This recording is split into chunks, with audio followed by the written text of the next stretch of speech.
You can now make online payments to General Sir John Kutulavala, Defence University via GovPay.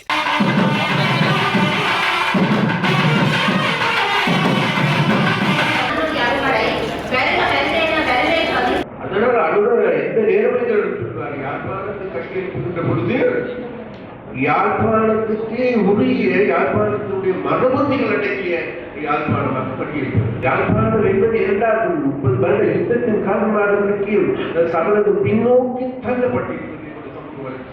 பின்னோக்கி தள்ளப்பட்டிருக்கின்ற சமூகத்தை முன்னோக்கி தள்ள வேண்டும் என்றால் இதனுடைய அபிவிருத்தி வேலைகளை முன்னெடுக்க வேண்டியது அத்தியாவசியம். இதனுடைய ஜனாதிபதி அடிக்கடி கூறுகின்ற ஒரே ஒரு வார்த்தை, இனிமேல் இந்த நாட்டில் இனவாதத்தை தூண்டுவதற்கு, இன ரீதியாக மக்களை பிரிப்பதற்கு, மத ரீதியாக மக்களை பிரிப்பதற்கு நாங்கள் எங்களுடைய அரசாங்கம் இடம் தராது என்று அடிக்கடி உச்சரிக்கின்றனர்.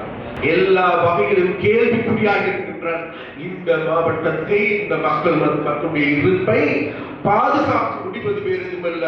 இங்கு இருக்கின்ற இளைஞர்கள், யுவதிகள் நாளைக்கு வெளிநாட்டை நோக்கி செல்லாது இலங்கையிலே வாழ முடியும், வாழக்கூடும், அல்லது வாழ்வதற்கான நம்பிக்கையை, வாழ்வதற்கான செயற்பாடுகள் முன்னெடுக்கப்படுகின்றது என்ற ஒரு நம்பிக்கையை கட்டியெழுப்பினால் மாத்திரமே அவர்கள் இலங்கையில் இருப்பார்கள்.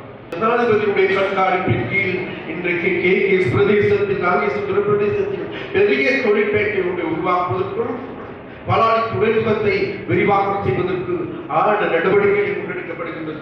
அந்த பரந்தனை பெரிய தொழிற்பேட்டையை உருவாக்குவதற்கு ஏதுவான நடவடிக்கை முன்னெடுக்கப்படுகின்றது. இந்த நடவடிக்கை முன்னெடுக்கப்பட்டு நாளைக்கு இவைகள் சாத்தியப்படுவாக இருந்தால் இன்று 3 வருடத்துக்கு பிறகு குறைந்தது சொல்லுகின்றார்கள் இருக்கின்றவர்கள் 40,000க்கு அதிகமானவர்களுக்கு இவைகள் மூலமாக தொழிலை பெற்றுக் கொள்ள முடியும்.